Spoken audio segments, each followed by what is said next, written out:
Come back to the solutions topic.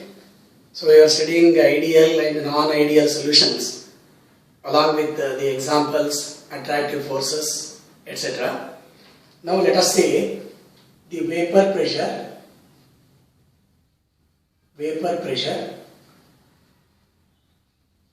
versus mole fraction graph.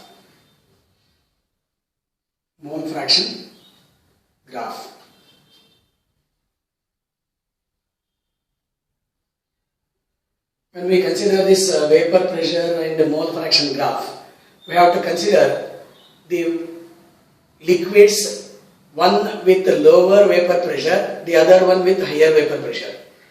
So suppose I take these ideal solutions.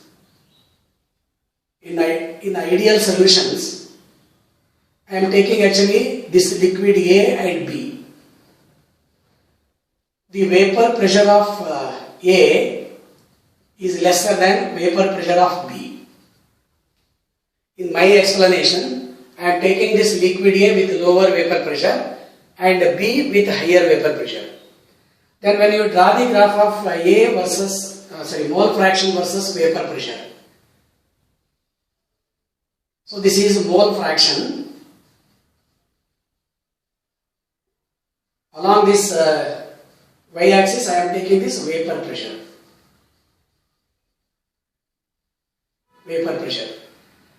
So let me rewrite this vapor pressure. This is vapor pressure. Since I am taking this liquid A with lower vapor pressure, I will mark this as P0A. Assume that this is the vapor pressure of the pure liquid, it is P0B. P0A, P0B correspond to the pure vapor pressures of the pure liquids. When you go on changing this mole fraction, here I am taking this chi A is equal to 1, therefore chi B will be equal to 0. In this case, I am taking this chi A 0, chi B is equal to 1. Means, here I am taking pure liquid B, here I am taking pure liquid A. When pure liquid A is taken, its vapor pressure will be P0A.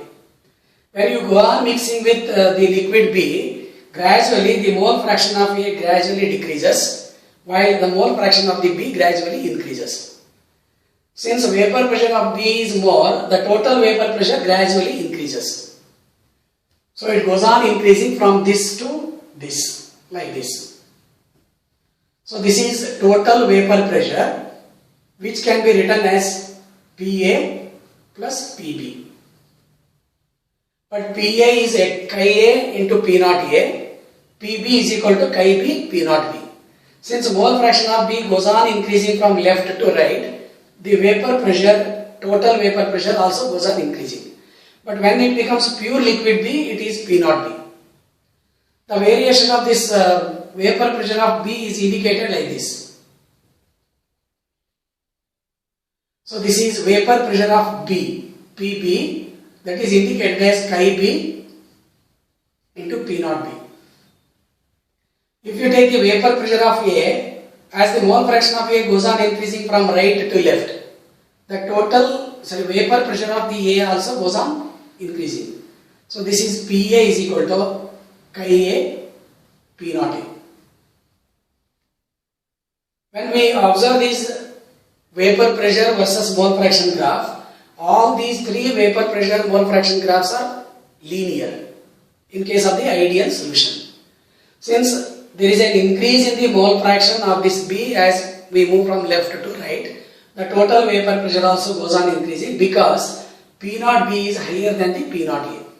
Since this mole fraction of B as well as P0B goes on increasing on the right hand side as we move from left to right, this total pressure goes on increasing. Since the total vapor pressure is equal to PA plus PB, the solution will boil at a particular temperature which is lower than the boiling point of both A as well as B liquids. So P total is equal to PA plus PB. The total vapor pressure is high, Therefore, the solution will boil at lower temperature. Boil at lower temperature. Lower temperature means it is lower than the boiling point of pure liquid A as well as pure liquid B. So, this depends, the temperature depends on the composition. We observe that in such a case where the solution is an ideal one, it is possible to distill out one of the liquids from the mixture. So, for example, I am taking a distillation flask like this. Then you subject this to the distillation by using water cooled or air cooled condenser like that. That you have performed in the first year separation of the organic liquids.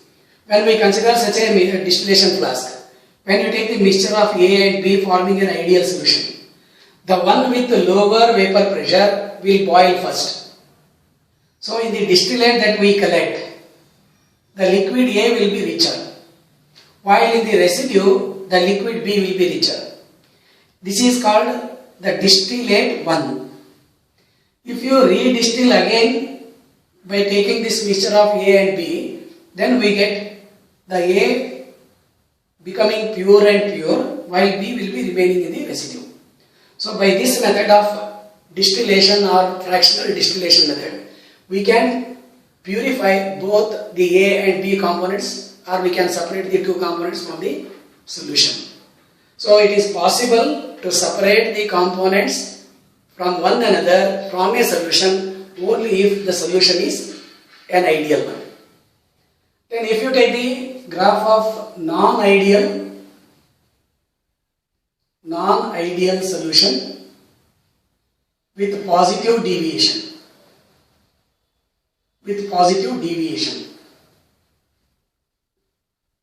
then we can consider again the mole fraction versus vapor pressure. This is vapor pressure, this is mole fraction, this is vapor pressure. Vapor pressure, this is vapor pressure, this is mole fraction. In this one I am taking the same condition, that is vapor pressure of A is less than vapor pressure of B. That's why this P naught A is less as compared to this P naught B. This is chi A equal to 1, chi B equal to 0. This is chi A 0, chi B 1. That is, as we move from left to right, the mole fraction of B goes on increasing while that of A goes on decreasing. Then assume that this is the ideal curve or ideal graph like this. Assuming that this solution behaves as an ideal, we will get these three curves or lines. But actually the solution will show positive deviation. That's why the vapor pressure will be higher at each composition. Similarly, vapor pressure of this chi A, vapor pressure of A is also higher, vapor pressure of B is also higher.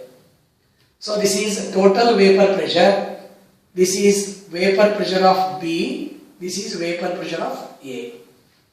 As usual, this P total will be higher than PA plus PB. PB is equal to chi A. It cannot be calculated because it is not an ideal solution. So this is what we have.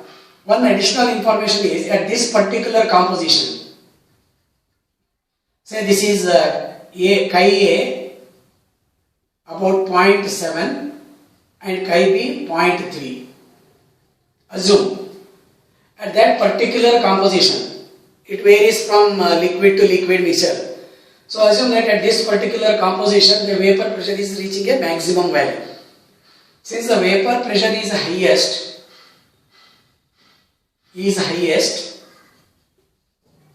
at this composition,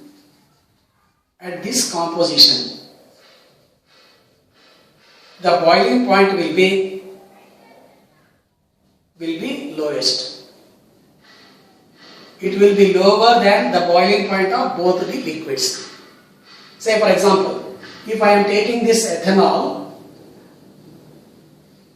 and water mixture,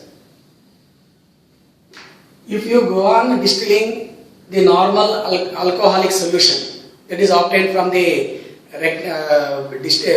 fermentation of the molasses, etc. Then we get first 10% alcohol. Then on distillation we will get about 90% alcohol. Again on distillation we will get 95.5% alcohol plus 4.5% water. This mixture is actually called as the raw spirit, rectified spirit. This rectified spirit will be having a maximum vapor pressure. At this particular composition, alcohol and water have got the higher vapor pressure, highest vapor pressure. So this will boil at a lowest temperature.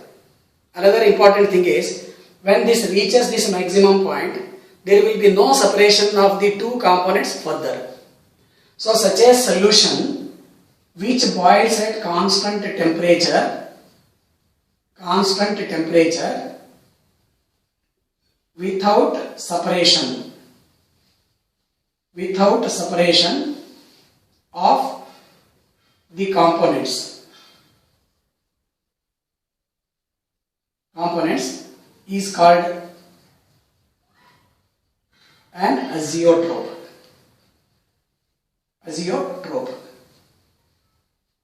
So this mixture of alcohol and water with composition 95.5% alcohol and 4.5% water boils at a constant temperature without separation of the two components. So it is called an azeotrope. Since it is having the highest vapor pressure and will boil at a lowest temperature, it is also named as minimum boiling azeotrope.